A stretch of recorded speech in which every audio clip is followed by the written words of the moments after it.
Kings may rule the nation, but queens rule the palace. Under the queen's umbrella centers on Queen Haryong and her rowdy sons as she attempts to make one of them the future king of Joseon. Right off the bat, the palace intrigue and scheming quickly introduces us to the king's harem, with several concubines vying to have their own princes ascend the throne. We meet the queen dowager, who seems to be the most dangerous of them all. With the crown prince suddenly falling sick from a blood disease, his place as the next in line is in jeopardy. The queen dowager finally has her opportunity to scheme and plot along with the other consorts, especially royal consort Huang, who should have been the queen according to her royal bloodline. Instead, the king chose Haryong in order to keep his family in check. With the advent of the cohort selection looming, we are reminded of a dark past that could befall Queen Haryong and her sons. Previously, a similar disease fell upon the previous crown prince, but because of the schemes of the queen dowager, the prince died and his mother deposed. We later find out that the remaining princes were killed off one by one, where only one remains hidden somewhere. This becomes a dangerous situation for the queen and her sons as she desperately tries to find ways to avoid the same fate. As they prepare for the exam, she must find out everything that happened to the previous crown prince and how he died. There's something suspicious about this, especially the physician.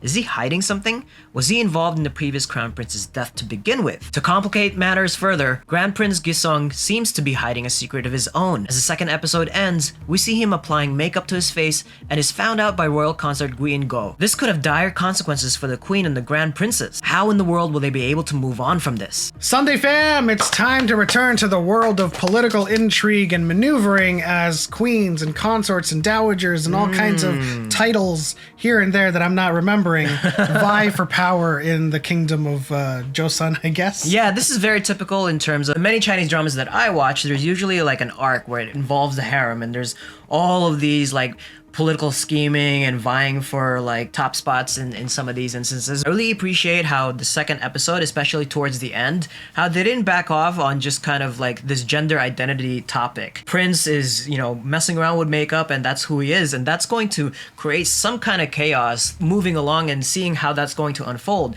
I watched The King's Affection, and I don't know if this is true in the history of any kind of histories, I'm sure it is, but even having twins is a bad omen, so I wonder what it was like being treated or how it was treated back then when it comes to gender identity. Yeah, I think in most histories, if we look back, a lot of kingdoms would kind of be a little bit taken aback or at least shocked at something that is not like a gender norm in their society during the time. And so this is a huge revelation and it's a huge bomb to hold on to as someone who is vying for power in the court. That's what's interesting about this show, because when I first started, I'm used to the political intrigue being the backdrop of something massive in scope, like a war or a lost prince that has the rights to the throne, and they're trying to come back, like, you know, living life as a peasant, and they have to kind of legitimize their claim to the throne. And in this case, this is all just kind of House of Cards, political intrigue within the court, and It's there's just no other inside the palace. Yeah, and that's not something that like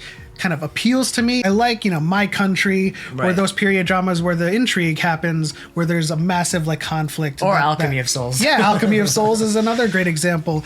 And so this one, it started out really slow. I wasn't getting into it, but then like they did that switch at the very end of episode 2, and that kind of piqued my interest. I want to call out Kim Hee-soo because her performance as the queen mother is like fantastic. Like the challenges that she's facing is quite intense, because not only does she have to face the other concubines, but she has to face off against the queen dowager, who seems to also have been involved in the murder of the previous crown prince and has been scheming all this time. And so like, I don't know how that's gonna go about. She's gonna have to try to find her alliances, like who's she allying with against them. It's going to be very interesting, and I'm not quite sure whether royal consort Huang is good or not, because it seems like she's just behaving, but she was kind of like put aside in favor of Haryong to be the queen, and she's supposed to be the next in line because of her royal bloodline. Yeah, that's the point of political maneuvering and political intrigue in these shows.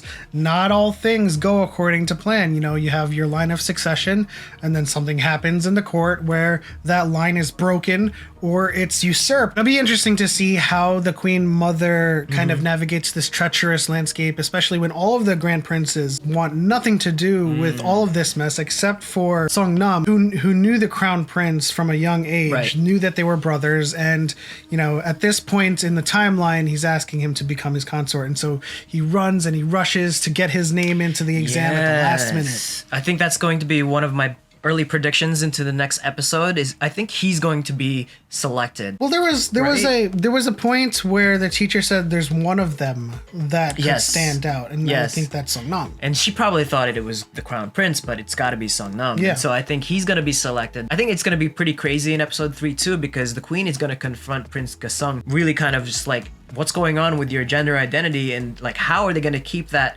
like, you know, wrapped up into the secret, especially when the royal consort found out already. It also might not be like gender dysphoria. It could just be he likes putting on makeup, just like cross-dressing. And so it's going to be interesting to see how they navigate that. But yeah, you're right. Songnam is like that reluctant hero. Exactly. That, you know, it's always the case when you're trying to select the heir or select someone to rule your kingdom, right? It's always the person that least wants the power want it, that is deserving of it. But he does feel like responsibility. I think he's starting to get a sense of that responsibility, and he's going to step up. Yeah, absolutely. Well, with all that said, that is it for us, guys. Thank you so much for stopping by. Leave your comments in the section below. Let us know what your thoughts are in the first 2 episodes of Under the Queen's Umbrella. Leave us a like, subscribe if you haven't already, tap that bell so you know when we post new videos. And once again, this is what we're watching this Sunday. We'll see you next time.